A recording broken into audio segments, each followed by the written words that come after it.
Alors, le conte que j'ai réservé ce soir pour vous, c'est un conte que je n'ai pas écrit, c'est un conte du nord-ouest du Congo et qui s'intitule Le secret du chien. Le secret du chien. Donc, il était une fois, comme tous les contes commencent, un homme dont le destin était totalement voué au malheur, à telle enseigne qu'on l'avait surnommé Mateso. Mateso, dans une des langues africaines, ça signifie la tristesse ou la pauvreté même, je pense.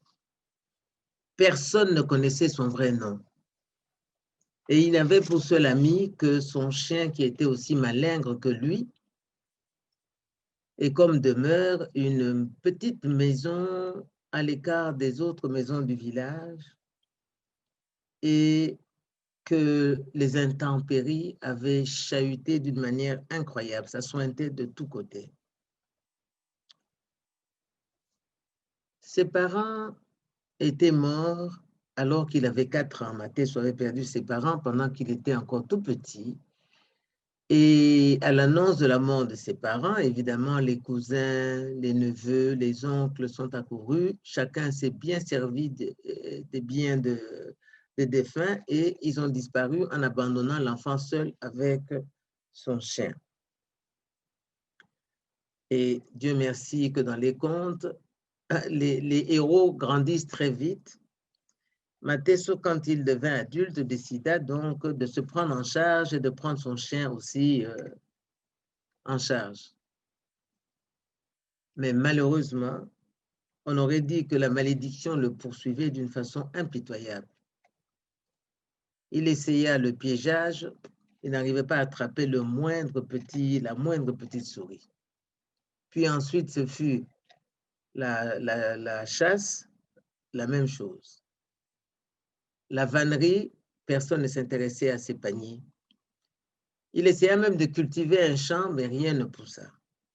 Tous les matins, c'était l'estomac qui hurlait de faim. Il n'arrivait pas à tenir le coup et il passait toute la journée à errer dans la forêt, dans les rivières, à la recherche des fruits sauvages, des racines pour manger. Il devait se débrouiller parce que jusque-là, il n'avait vécu que de la charité des uns et de la bonne volonté des autres. Mais au fur et à mesure qu'il grandissait, évidemment, plus personne ne voulait s'occuper de lui. Et il en fut ainsi pendant très longtemps, jusqu'au jour où, un jour, donc en se promenant dans la forêt, il avait remarqué un palmier sauvage qui portait un régime de superbes noix de palme. Le lendemain matin, avec son chien, il se confectionna une ceinture et puis le voilà parti pour aller couper son régime de noix de palme.